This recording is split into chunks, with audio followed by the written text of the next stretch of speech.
Well, thank you everybody for joining us today. My name is Marijke Geurts and my co-host is Matthias. And today we're going to introduce you to TBLV, which is an online volunteer course. And I should be able to go to the next slide. There we go. So our agenda for today is Matthias will do a brief introduction and talk a little bit about the background. Then we'll look at the course design. And we have a few polls to discuss with you what topics you think should be part of a training like this. And then we'll also tell you what topics we chose and how it's delivered and what the outcomes for volunteers are. And the most important part is how can you build a partnership with New Language Solutions to offer this course yourself? And hopefully at the end, we'll have some time for a Q&A and some discussion. We've got an hour scheduled for this webinar, so hopefully that's enough. Thanks, Marijke. Yeah.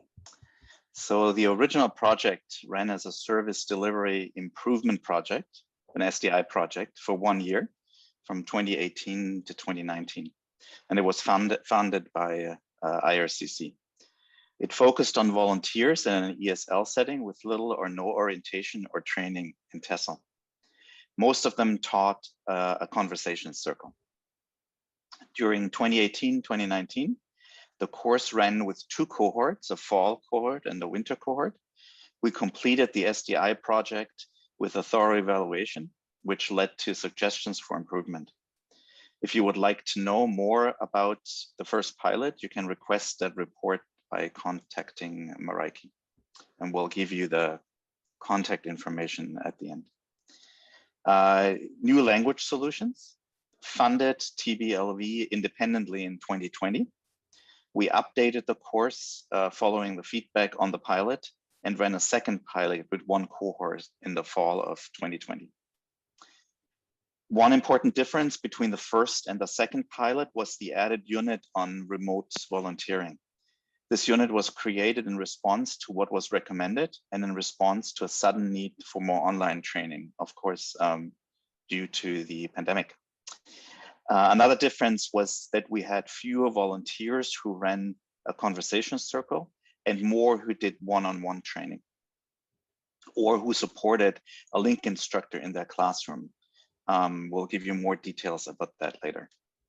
It is important to note that the course is designed for people with little experience, even though some who did have experience participated in the second pilot.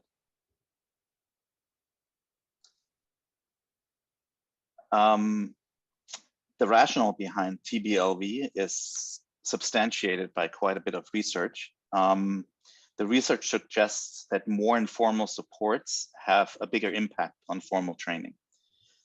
There's something called the 25 to 75 rule of learning by the name of Grevov. That was in 2002. And that suggests that a ratio of 1 to 3 between formal and informal training elements yields the most effective impacts. So meaning that if you complement formal training with at least 3 times as much of informal supports elements, the impact of the formal training is much bigger. The recently released evaluation of language training report from the services branch and evaluation branch of IRCC also calls for more training and support for informal learning to support language progression. That report just came out very recently. The report covers the period of 2015 to 2018, so before the pandemic. But the project findings during the pandemic have also shown that informal training contributes greatly to the impact of formal training, and that training can effectively be facilitated online. All righty. So the course design, what we started out with was that it was going to be offered online, and we were hoping to engage volunteers for about 2 hours a week for 7 weeks. So that's a total of about 14 hours. We wanted to cover 1 topic per week, And the main focus of the course to engage with the learners would be through online discussion forums. We were hoping that we could find coaches to support the learners, the volunteers in their learning, to moderate the discussion forums. And with this new project, we're hoping to find local coaches to do that. Excellent. So let's do a poll, one of two polls that we have prepared today to do, so we can get some feedback from you. And we'd like you to take those few seconds to let us know what topics you think should be covered in an introductory TESL course for volunteers. Thank you, Marijke. Yes. So that poll is visible, I hope. I can see it. Yes, thank you. So you can choose as many as you think are important.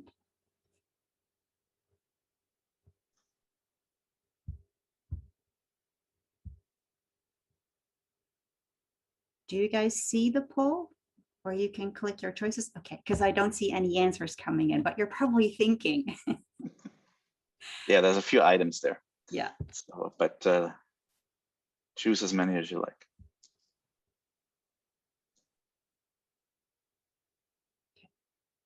And I think there's a second question available also.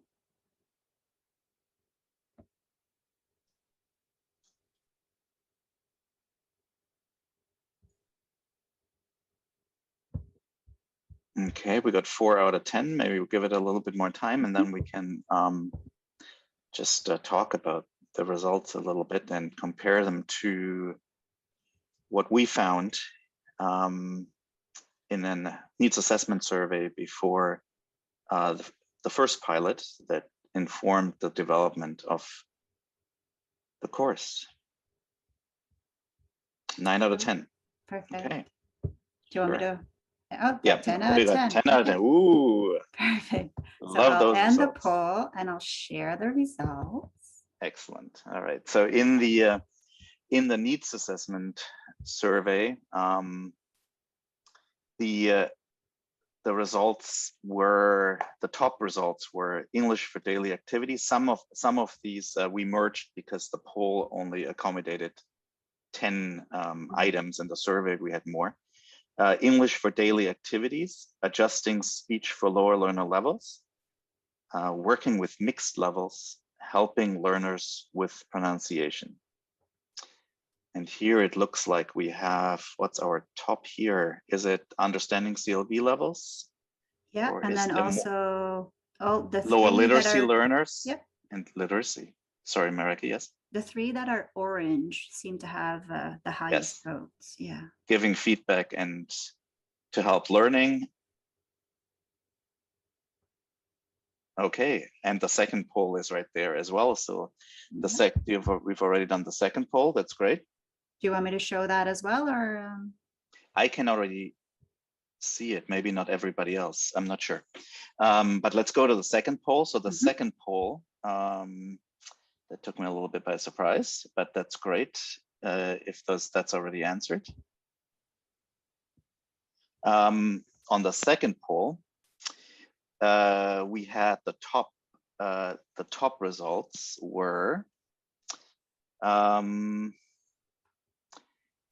in work one-on-one, monitor and support was very high, group work without the teacher was very high, and so this was in in-person classrooms, and on remote classrooms it was to model language was very high. But let me put it to you. Would you like me to share that slide, Matthias? I can click through. Oh, yes. Yeah. Sure.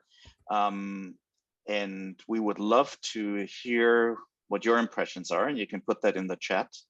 And if you have any comments about the results from the poll or the results that we got from the initial survey, is there anything surprising or anything you'd like to comment on?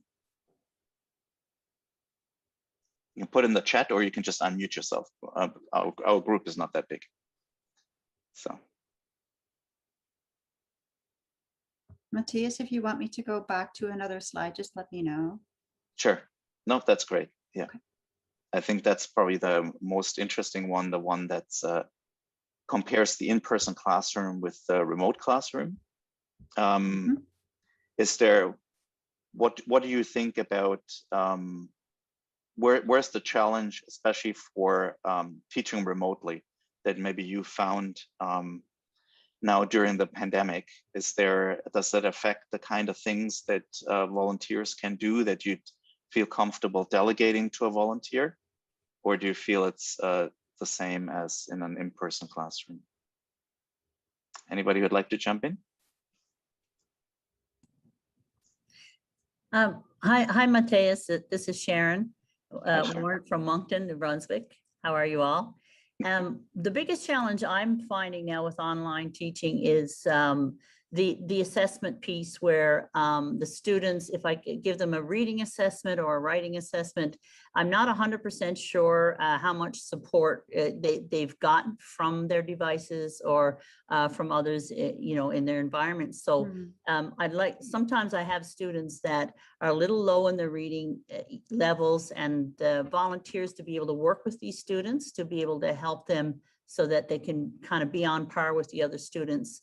And especially with the assessment part, if they can, kind of help those students and maybe even monitor or proctor an assessment with the student, because it's very difficult and challenging to do that online if you're doing it completely online. So, so that's interesting. Thank you for sharing that. Can you elaborate a little bit on how you did the proctoring?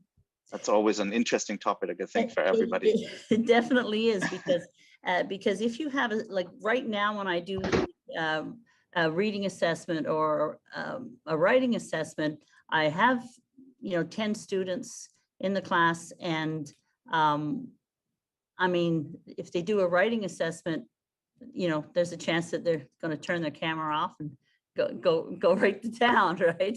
And so if I have a volunteer that can, book an appointment with a volunteer, and the volunteer can say, okay, let's work on this writing. Let's, don't use any devices. Try to do it completely on your own.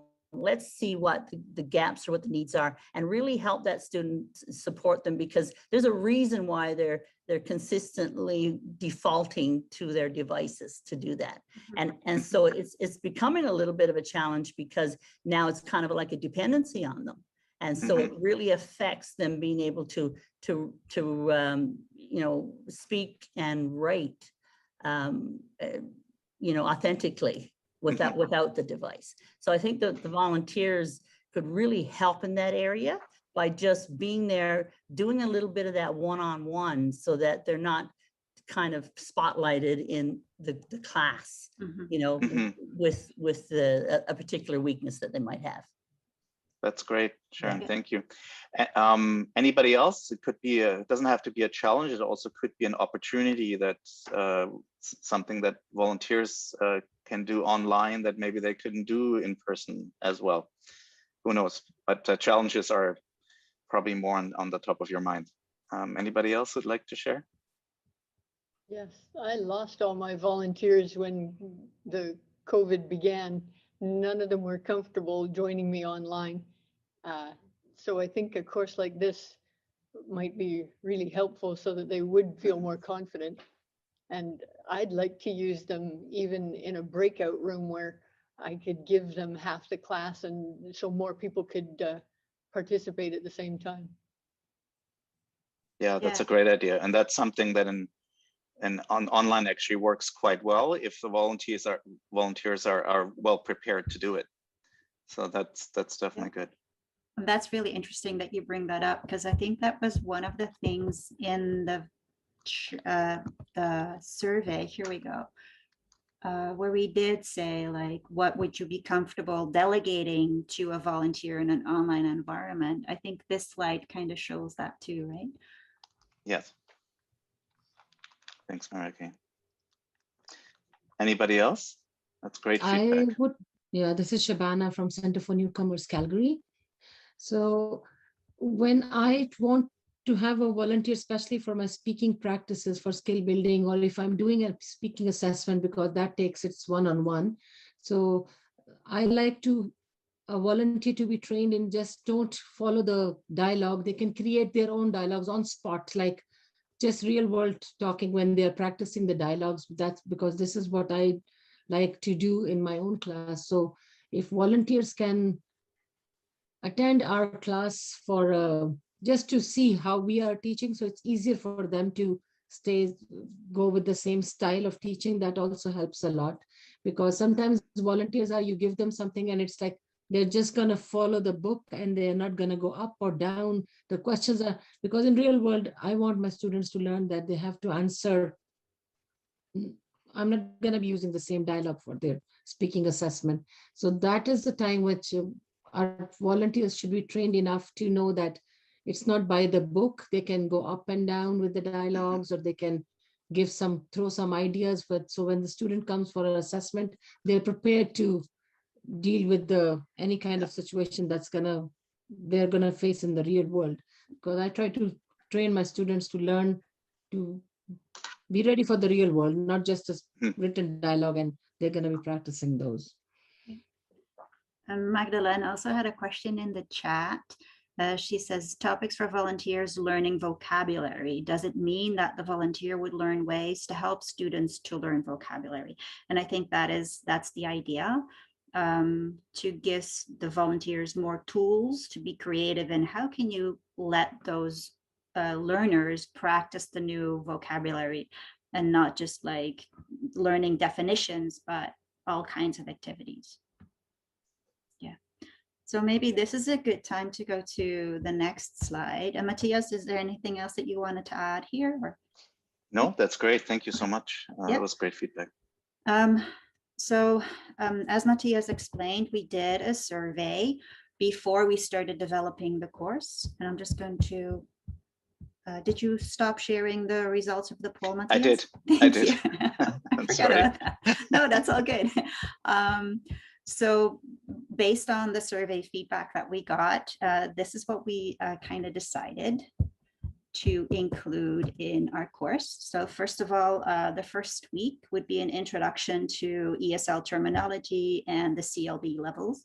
So if volunteers understand the CLB levels, then they can also know what they can expect of their learners. And like the example that one of you gave, like doing little conversations with them, if they understand the level, then they can also understand how far they can take it with the learners.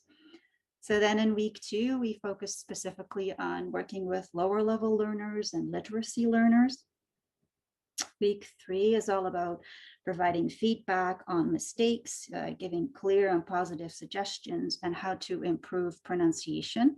And so that's likely based on PBLA, giving feedback in a positive, constructive way. And week number 4, we look at using materials from the real world, so using realia across all levels, not just with the lower level learners. And this is especially useful for volunteers who run a conversation circle or who do one-on-one tutoring. If you don't have textbooks and you have to develop your own resources, that's great to understand how you can use realia. Then in week 5, we look at daily life and employment and how to address those topics that are of direct importance to newcomers. Week 6 talks about Canadian culture and citizenship, but it has this dual approach because it builds cultural competency for volunteers so that they can better handle cultural differences and help newcomers understand Canadian culture. So on the other side, it also helps the volunteers prepare the newcomers for their citizenship test. So we find that this is a very valuable week. And then we added in our second pilot a unit on remote volunteering. As we all know, that's a skill in itself. So how do you do that? But we look at some low-tech and high-tech ways of remote volunteering. So this is a screenshot where you can see all the 7 topics on the sidebar and 2 introduction summaries of the units. So the course is offered on Avenue. Do we all have access to that now at the moment? No, Okay. no, you don't have access to the course, but as we go through the webinar, hopefully you'll get a good idea. And I'll tell you more towards the end how you can partner with us and how you can get the course. Okay, so time commitment for the volunteers is about 2 to 2.5 hours per week. And although the course is self-paced, we want everybody to progress at roughly the same pace so that everyone is engaged in conversations about the weekly topic roughly around the same time. So we release a new topic every week, and until it is released, those topics are hidden. We also want to make sure that the website is easy to navigate and that activities are not too technological. So we use a course help section. There's also an introduction video for volunteers that shows them how the course is set up. So that explains the weekly release, and also gives examples of how to complete some of the activities. Of course, we understand that Avenue is most likely a new platform for most of the volunteers, and we know that they still need to learn how to use it. So by giving it a weekly release, volunteers are much like new students that you might have in your Avenue course. They're just starting to use Avenue for the first time. So by releasing a new topic every week, we make sure that it's not too overwhelming. And by the way the course is set up, there's a lot of supports in place, and volunteers become more comfortable using the LMS. However, we have found that the TBLV coach still may need to provide some additional support on occasion. So as an example, this is what the second week about lower level learners looks like. All the topics basically follow the same structure, the same pattern. Each unit contains core readings and a TBLV movie. Those are usually provided in a book. There's also links to external readings, audio podcasts, or videos. And then there's a variety of activities to test understanding and to practice the application of the information from the readings and the movies, such as quizzes or glossaries, questionnaires. The participants' main task, as I've mentioned before, is to participate in a forum discussion. And they need to respond to some questions and show that they really know how to use the information that they were presented with. If you have a group of 10, 15 participants, then they can really get to know each other. They know who's in their class, and this really enriches the conversations on the forum. It also makes it more manageable for a volunteer coach if they only have about 15 people in a group. Then there's extra credit resources in some of the weeks for volunteers who want to deepen their understanding of the material.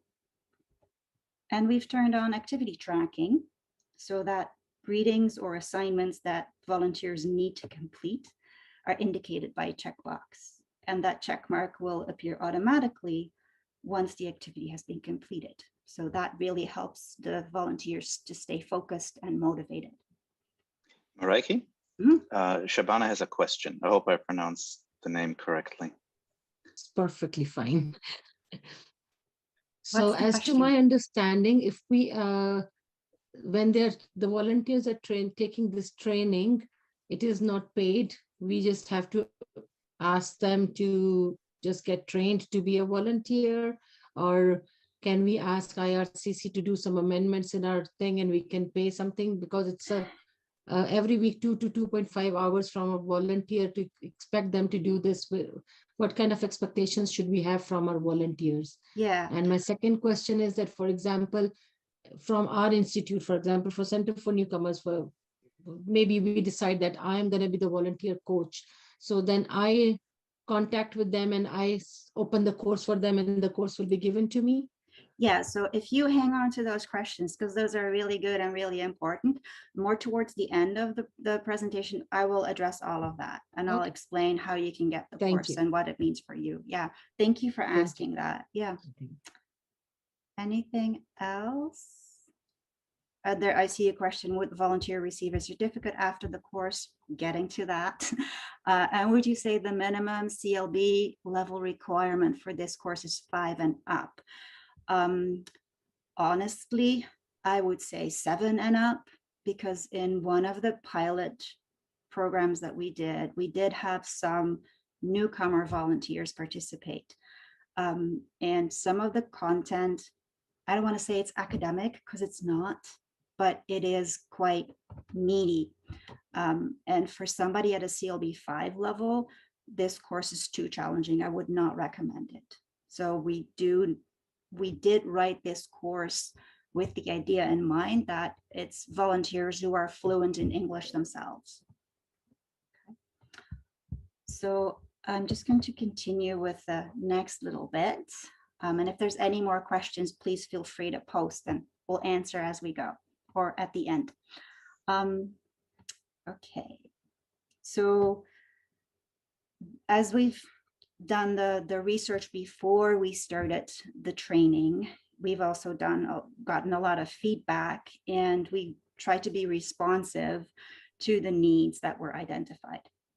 So the course is self-paced, but we made it very interactive. We use multimedia to engage volunteers in their learning. We created the TBLV movies, and there's a podcast, and they feature interviews with link instructors and volunteers who share their best practices. The participants receive suggestions that they can then immediately try with their own learners. And we've also developed 2 promotional videos that you can view on the New Language Solutions YouTube channel. And they're Why Volunteer, which is a general video to promote volunteering, and then Why TBLV, which is a video that explains what this course is all about. Right, so on the course itself, we have discussion forums, and volunteers can use the messaging feature to connect with each other and with the coaches. And the coaches really need to be engaged with the volunteers so that they can quickly respond to questions that arise, whether that's about how to do an activity on the course, or if they have a question about the content. Volunteers can share their experiences on the forum with each other. They can also exchange ideas in a glossary activity. So it's a really rich environment for them. Oops. Then in week 7, we added the topic remote volunteering, and there's an option to set up a Zoom meeting so you can give your volunteers some hands-on practice. And we've added a template called In Your Area that can help volunteers connect with local resources for each of the 7 topics. And we give you that template, but you can develop it so that it's specific for your region. Okay, Matthias, back to you. Thank you, Marijke. Part of the course is also a survey element at the end, which for you is optional. You can turn it on or turn it off, but it's very valuable feedback for us. So during the pilots, for example, we asked how long it takes to complete the course and what people felt the level of preparedness was after completing the course. We found that time to complete had increased with the inclusion of the TBLV movies in each unit and the added unit 7, and it resulted in a recommendation of 2.5 hours per module. So it took a little bit longer. 67% felt prepared and 25% very prepared to be a volunteer after taking the TBLV course. We also ask questions that you see now on the screen.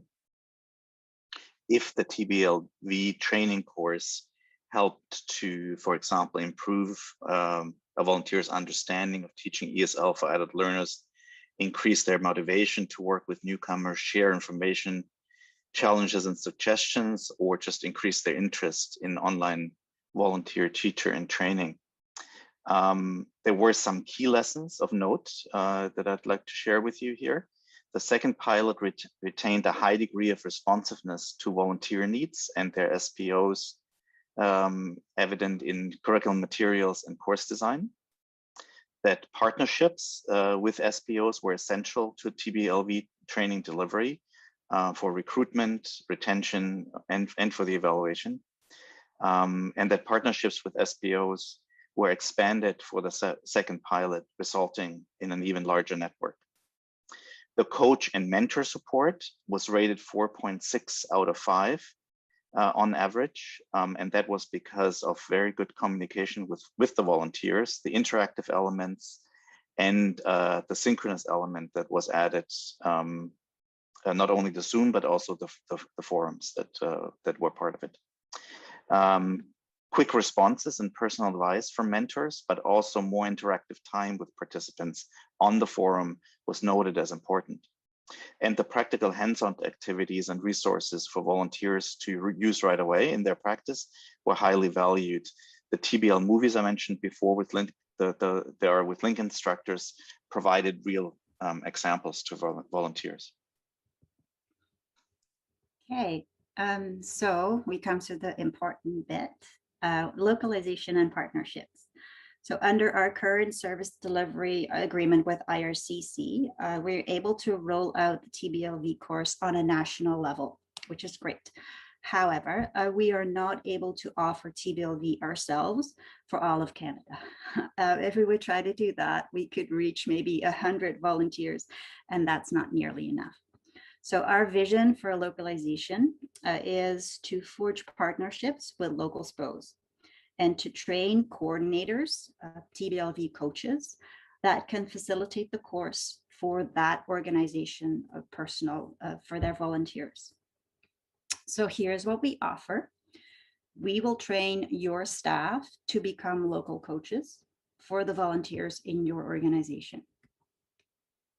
We will host the TBLV course and assist with adaptation for local needs. Because the course is unique to your organization, you can choose to offer independent modules, allowing volunteers to complete each module individually, or they can do the entire course the way we have designed it over a longer period of time. If you feel that 7 weeks is too fast, you can give them more time if you want to. This may also allow volunteers to work with students between modules if time commitment is an issue. Each cohort could work through modules with breaks in between if that works for you.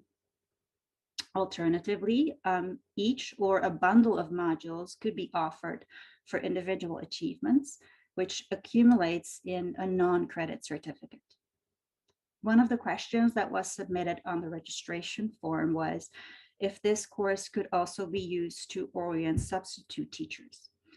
Now, we assume that supply teachers will have an ESL certificate already, and so this course really is an introduction to ESL, but it could be a nice refresher, or maybe for new teachers who don't have a lot of experience yet, it might be a good introduction to your organization as well. But, you know, it's your course, so you can do with it what you want. Given the limitations and restrictions to in-person instruction, the new unit on remote volunteering could also be provided as a standalone or forefronted so that volunteers can complete that unit instead of the entire course and then go through the rest at their own pace. We will also provide you with promotional materials that you can add your own logo on. So we have brochures, flyers. We have those videos on the YouTube channel that you can share. Then local volunteer coaches can request a certificate for a volunteer who has completed all 7 topics. And then we will issue the certificate for the volunteer. And those can be requested by sending an email to the volunteer coordinator, the TBLV coordinator. We've also created a grad section there's a national graduates course. And once a volunteer has completed those 7 modules, they will be enrolled in this national course. There are additional resources that volunteers can access, and there's a discussion forum for graduates to share challenges or successes, share opportunities, issues, solutions. It can be a community of practice. And this forum is moderated by TBLV coaches from across Canada. So that is what we offer. This is what we're looking for. It's like a job opportunity. What we're looking for is a trained Avenue teacher. So in a TBLV coach, we're looking for somebody who has completed stage 2 of the Learn IT to Teach training, because they will be given their own course to use with the volunteers. And of course, the TBLV coordinator is there to support them, but we expect the TBLV coach to be independent in administering the course. The coach should be committed to about 3 to 5 hours per week to support the local volunteers as they go through the course, to do some admin, to participate in the forum discussions. And as we've seen, as Matthias has shown, we scored this 4.6 out of 5 because there is that interaction with the volunteer coach, which makes such a rich environment. And then at the end, we also ask you to give your volunteers the opportunity to complete a feedback survey, and Matthias can explain why. Yes, thank you, Marijke. So as I noted before, the feedback survey is optional, but the results are very useful for the TBLV project as we go forward. We would love to get your feedback and the one from your volunteers, of course. The intent of the survey is not to evaluate the volunteer coach, the teacher, or the volunteer, but rather to continuously improve the courseware. It asks about the usefulness of the modules, the learning activities, the interactive elements of the course, and for example, it reviews also how long it took to take the course, all these kind of things. And it also offers volunteers an opportunity to connect with the project in the future. For example, they might be they can opt in for follow-up interviews or stuff like that, and give us really valuable feedback. The feedback survey can be enabled in week 7 of the course, and of course, the feedback is collected anonymously and is treated absolutely confidentially. Yeah. So we hope that you do share that link with the learners. So looking ahead to the future, what's on our wish list? We hope to develop a completely French version of this TBLV training. On the current course, there are some French resources, and we do refer both to link and click, but the core of the program is English, is focused on English as well. And if we get the funding, we would like to develop a version for the workplace, maybe 2 or 3 additional modules to the existing course that have a more focus on employment skills and sector-specific language and how to train learners in that. So that is our hope for the future. And of course, we hope that we have lots of new partners to roll out TBLV. So that is the information that we wanted to share with you. If you have any questions after this webinar, and if we still have 20 minutes, so we can get through a lot, I think, but you can always reach me at the email there. There's the link to our YouTube channel as well.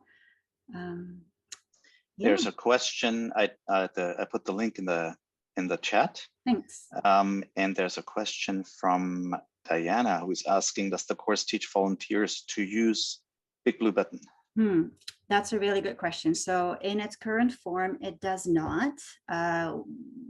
We focused mostly on Zoom because Big Blue Button is part of Avenue, and there might be volunteers who or students who don't have an Avenue account. So the volunteer would be looking for something outside of Avenue that they can use with their volunteers, with their students.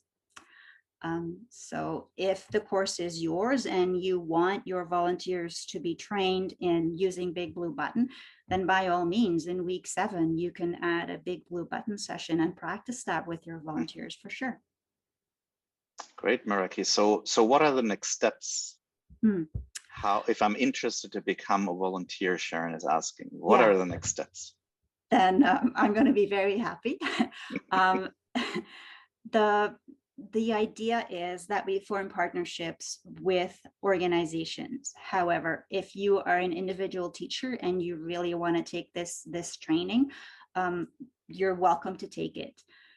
But we will not be able to set up a volunteer course for you to use with your volunteers until we have that connection with management, let's say, with your program coordinator. So I would invite any link instructor to take this TBLV train the trainer part, which is a training of about 3 hours. So similar to the Learn IT to Teach training, you would take this training to get you ready to become a volunteer coach. But getting your TBLV course needs to go through your manager. And can a volunteer, sorry, go ahead. Sorry. So the TBLV training can be taken without involving the coordinator, but what I understand after this, I'm planning to send out an email to my coordinator and letting them know that this is something available out there and I would like to do it, or if you would like anybody else from the institute to do it, connect with you and give your email address to them. Yes, please. Yeah. Okay. And let them watch this webinar. Yeah, yes. Vesna is asking, can a volunteer coach work anywhere in Canada? I would say yes. When we were doing the pilot courses, we were working with 3 volunteer coaches and they were in different areas in different parts of the country. And the volunteers who took the pilot training were also all over Canada. I think it's the idea of having local coaches working with local volunteers is that they will be able to better support the volunteers because maybe they know the students that they're working with, or at least they know the organization a little bit better. But yeah, you could be anywhere in Canada. Great. And are volunteer coaches responsible for helping any volunteers in that geographic area or only volunteers within their own organization? So the way we envision it, that would be only volunteers in your organization. So volunteers that take the TBLV training through your organization. Great. That's so far in the chat. Are there any other questions either in the chat or you can put them in the chat or you can just unmute yourself?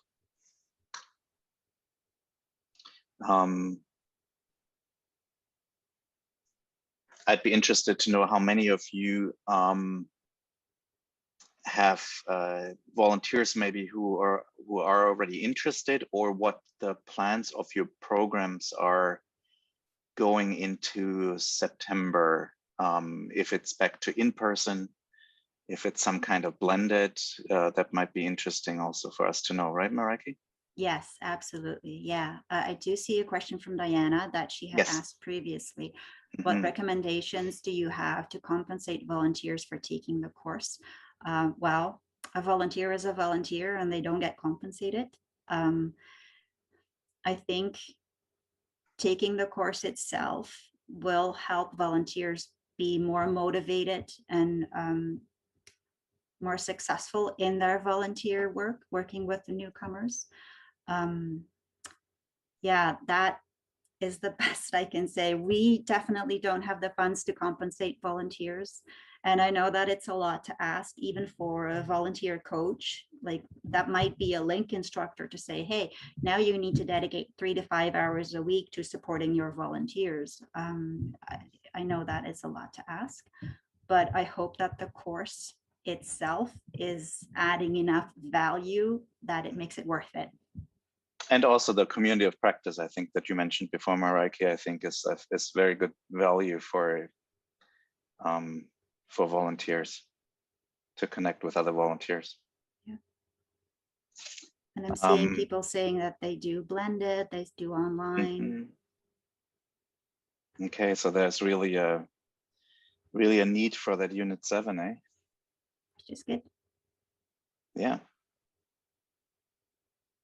Okay, Samantha's saying could not use volunteers now online classes. Going to September, we hope to have blended learning. Okay, and does that mean, Samantha, you will only use volunteers in the in-person part of your blended learning classes, or will you try to?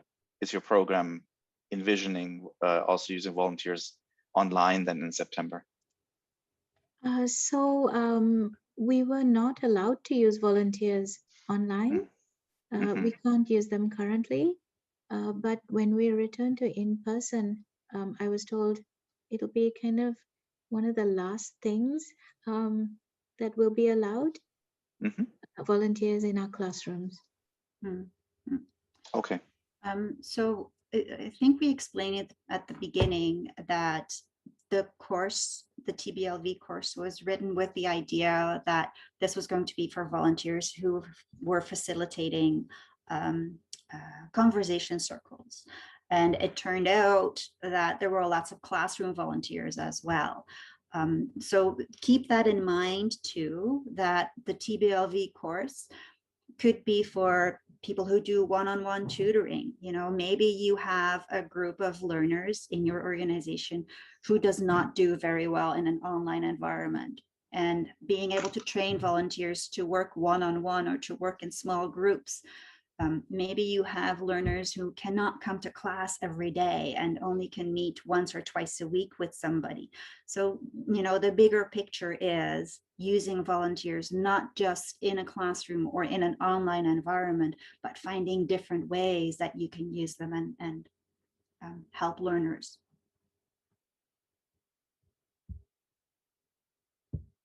I did see another question. There's good information about that. A couple of people said they weren't allowed to use volunteers online. Is anybody, Paul is saying, for example, with a few online options, Paul, is your program using volunteers online, or will they be using all the volunteers online? We're currently, everything's online. So any volunteers that work with students are doing it remotely. In the fall, we hope to return to in-person classes. So that would also include in-person volunteering, we hope. So this of course depends on how regulations change. Of course, well, that's good to know. Thank you. There was a question from Magdalene. She said, would it be possible to have a course equivalent, but with lower minimum CLB requirement? You know, that's a really good suggestion. Right now, we don't have the funds for that. Just like our wish is to create a French version of the course, we could add that to our wish list. And if there is a need, we might develop a lower level volunteer course as well. Matthias, what do you think? I was just going to ask you, because you can maybe answer that now. If since the course is given to the volunteer coaches, could they change the course, maybe revise it, and for lower CLB level?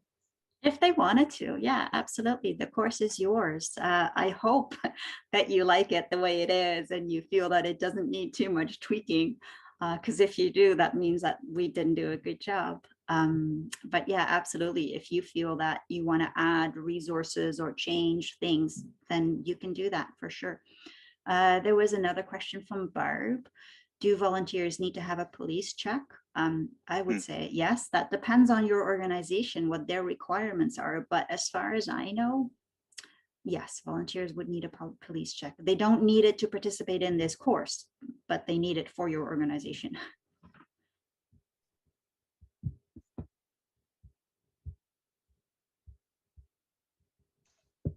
Do you have any other questions for Marijke or I? We've got a little bit of time left.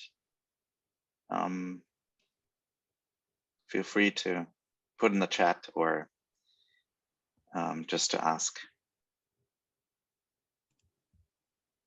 Is there a way for us to look at the course or preview the material for the volunteers, or do we have to take the volunteer coach training? Yeah, so if you sign up for the volunteer coach training, you will have the full course to look at and to go through Right. some of the activities. I also think that looking at the videos that we've posted will also give you an idea of what is covered in the course and how we address certain topics. Okay, thank you. I'm sorry if I'm repeating which has been discussed, because my students were texting me at the same time, so I got a little disoriented. Multitasking.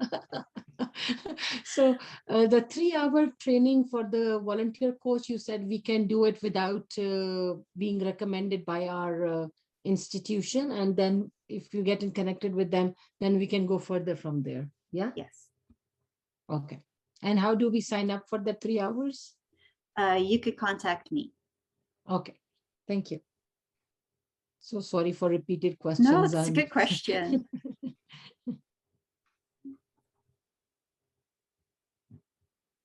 And if it wasn't clear to you yet, the course is free for you to take. New Language Solutions offers it because we are IRCC funded. So that does mean, however, that your organization also needs to be IRCC funded.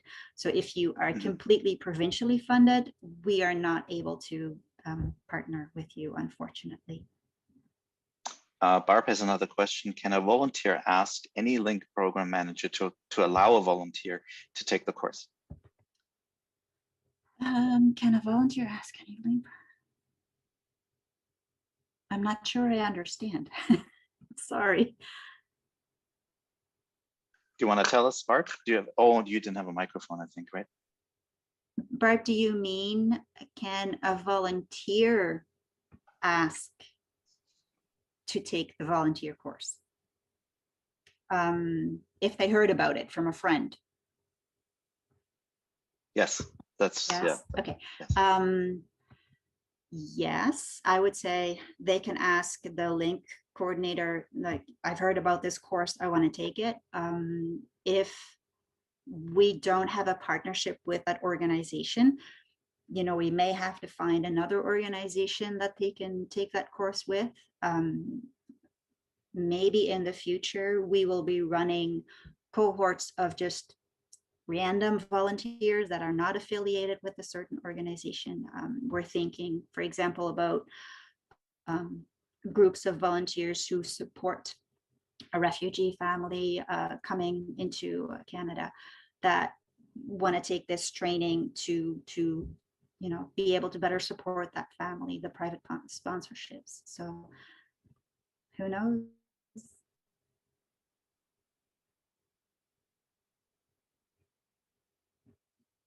Next, Sharon is just verifying. So next steps are to connect our volunteer coordinator with you to form a partnership and then sign me up for to be a volunteer coach. Actually do it the other way around. You can connect with me and to take the volunteer coach training, but then to get your course to use with the volunteers, that would have to go through your volunteer coordinator or program manager.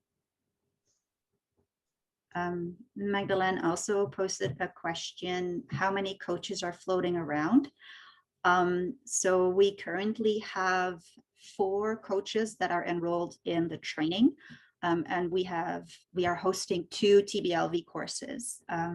There's one in Ontario and there's one in New Brunswick, I think. So we kind of tried this out with a few organizations before we did this webinar, before we started to launch it. But yes, and the training seems to be working the way it should.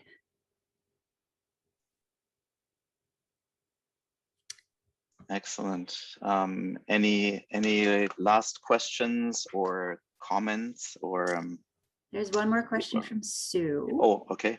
Is the Yes, volunteer yes. coach trainer course done on your own when you want, or does it have a start and end date?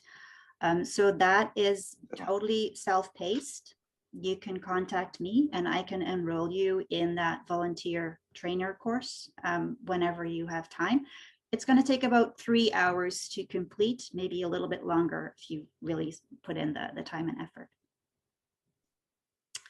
And Samantha is asking, does the organization need to be a certain size? For example, that is a minimum number of students. Nope. Nope, not at all. As long as you're IRCC funded, but if you're in a rural area and you only have 2 multi-level classrooms and you're working with loads of volunteers who do one-on-one tutoring, this would be a great opportunity. With the train the trainer module, like that's 3 hours, how much of that is focused on learning how to use Avenue? Okay, so one of the requirements that we have is that the TBLV coach already has finished or is almost finished the stage 2 of the Learn IT to Teach training, because we cannot support coaches going through the Learn IT to Teach training to learn how to use Avenue. So the time spent in the trainer course is really going through the courseware at a very accelerated pace and understanding how to support the volunteers. Yep. Good. Great, thank you, Sharon. Already sent an email to you, Marijke. Wonderful.